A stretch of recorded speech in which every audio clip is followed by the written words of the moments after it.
We call colostrum liquid gold. It's so important for that neonatal calf. It has lots of things in it. It has vitamins and minerals and protein and fat, all the important nutrition parts that a calf needs to help get it going. But it also has these protective immunoglobulins or antibodies that it gets from the cow. And those we call them IgG or immunoglobulin G. That's the most common antibody that is found in colostrum. And that is going to be the protective antibodies to help prevent disease in those newborn calves. The reason why calves need to get up and consume colostrum from their dam is because they can't absorb it while they're in utero, so inside the uterus of the cow. And that's because of the type of placenta that cows have. So it's made up of 6 different layers, and those layers allow small molecules like oxygen and small nutrients to cross the placenta barrier, but large molecules like immunoglobulins, IgG, cannot cross the placental barrier. In a well-vaccinated herd, so when the cows have been really well vaccinated against these common diseases, she's going to have these antibodies in her blood system that are going to help protect her against those diseases.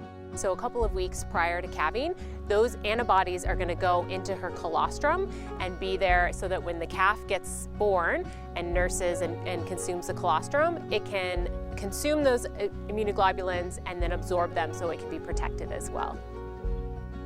That gut is going to start to close as soon as some sort of large molecules enter the small intestine, whether that be milk or bacteria, which means it won't be able to absorb those good immunoglobulins anymore.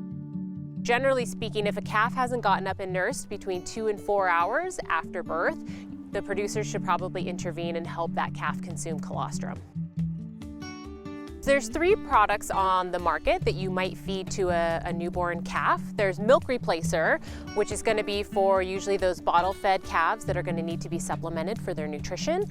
Then there's going to be the colostrum, both supplements and replacers. So colostrum supplement is just as it sounds. It's a supplement. It's not meant to replace. It's just meant to give that calf a little extra boost after it's maybe nursed from its dam, or maybe it had a little slow start.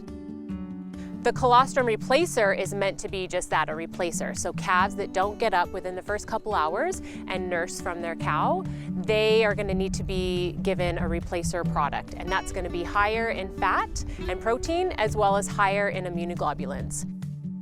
We can feed those calves via nipple bottle, or we can tube feed those calves with an esophageal tube feeder.